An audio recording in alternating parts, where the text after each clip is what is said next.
Hello! It's the Macabre Tavern the day before Halloween, as our 31 days of Halloween is on its penultimate day. And today we get to do some seriously good classic horror. This is one of my favorite black and white movies. It'll be on Monochrome Monday eventually. This is Frankenstein.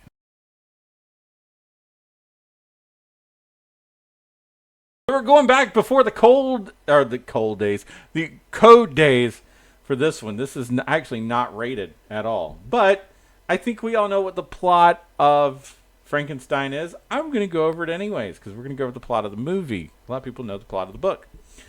In a village in the Bavarian Alps, Dr. Henry Frankenstein and his assistant Fritz, not Igor, a hunchback, piece together a human body. Some of the parts are from a freshly buried body. Others, well, they're bodies of recently hung criminals. In the laboratory he has built inside a watchtower, Henry desires to create a human, giving his body life through electrical devices. He still needs a brain for his creation, and at a nearby school, Henry's former teacher, Dr. Waldman, shows his class the brain of an average-sized human being and the corrupted brain of a criminal for comparison. Please remember, this was the 1930s. And Henry sends Fritz to steal the healthy brain from Waldman's class. Fritz accidentally damages it, so he brings Henry the corrupted brain. Henry's fiancée Elizabeth speaks with their friend Victor about the scientist's peculiar actions and his seclusion. Elizabeth and Victor ask Waldman to help understanding Henry's behavior, and Waldman reveals he is aware that Henry wishes to create life. Concerned for Henry, they arrive at the lab just as he's making final preparations. The lifeless body is on an operating table. As the storm rages, Henry invites Elizabeth and others to watch. Henry and Fritz raise the operating table toward the opening at the top of the tower.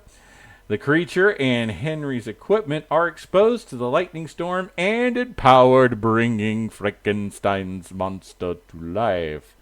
Please remember, Frankenstein is the name of the doctor, not the monster. Although, I mean, you could technically say that because, I guess if Frankenstein created him, it would be his son, so I guess you could say it's... Anyways, the monster, despite its grotesque form, seems to be an innocent, childlike creation. Henry welcomes it into its laboratory and asks it to sit, which it does. He opens up the roof, causing the monster to reach out towards the sunlight. Fritz enters with a flaming torch, which frightens the monster. The fright is mistaken by Henry and Waldman as an attempt to attack him, and it is chained in the dungeon, where Fritz antagonizes it with a torch. Hearing Fritz screaming in the dungeon, Henry and Waldman run down, finding that the monster has forcefully hanged Fritz. The monster lunges at the two, but they lock the monster inside. Realizing the monster must be destroyed, Henry prepares an injection of a very powerful drug, and the two conspire to release the monster and inject it as it attacks. However, when the door is unlocked and the monster lunges at Henry, Waldman injects the drug into the monster's back. The monster falls to the floor unconscious, but not dead. Henry collapses from exhaustion, and Elizabeth and Henry's father take him home. While Henry is worried about the monster, but Waldman reassures him that he will destroy it. While Henry is at home recovering and preparing for his wedding, Waldman examines the monster as he prepares to vivisect it. The monster strangles him. It escapes from the tower and wanders through the landscape, encountering a farmer's young daughter, Maria. She asks him to play a game with her in which they toss flowers into the lake. The monster runs out of flowers and unfortunately ends up accidentally drowning Maria by throwing her into the lake. With preparations for the wedding complete, Henry is happy with Elizabeth. They are to be married as soon as Waldman arrives. Victor rushes in, saying Waldman has been found strangled. Henry suspects the monster. The monster enters Elizabeth's room, causing her to scream. When the searchers arrive, they find Elizabeth in shock and unconscious, but no monster. Maria's father arrives carrying his own drowned daughter's body, saying that she was intentionally unalived. And the villagers form, they acted all rational about it, right? You know better than that. It wouldn't be the movie if it wasn't. Well, they go out and try to capture the monster. During the search, Henry is attacked by the monster. The monster knocks Henry unconscious, carries him to an old windmill. The peasants hear the creature crying, Henry, and finding it climbing to the top.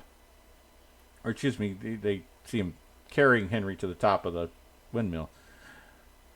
The monster hurls the scientist to the ground. His fall is broken by the wooden blades of the windmill, saving his life.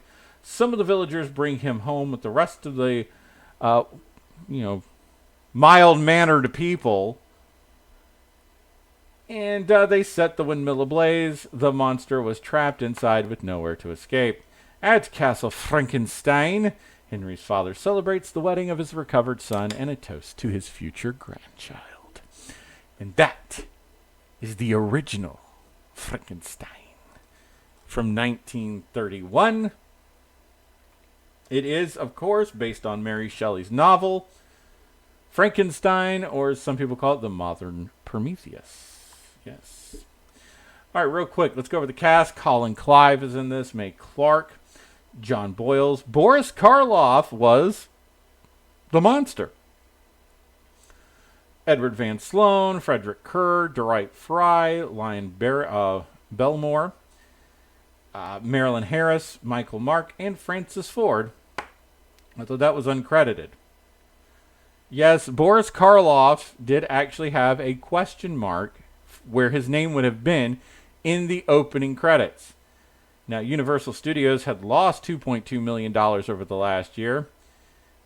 Dracula had sold 50,000 tickets. It was a big year for 1931 was actually a big year for horror, especially with the Universal monsters. Again, you had Dracula with Bela Lugosi. So that gave him $700,000 profit. That's a couple, $3 million today, I'm sure. And then you had this one, Frankenstein. Made a lot of money for Universal, and this is the birth of the Universal monsters, if you will. So, and it's a great portion of a lot of our childhoods. But that's going to do it today. Tomorrow is Halloween. Yes, it is the final day of our 31 Days of Horror.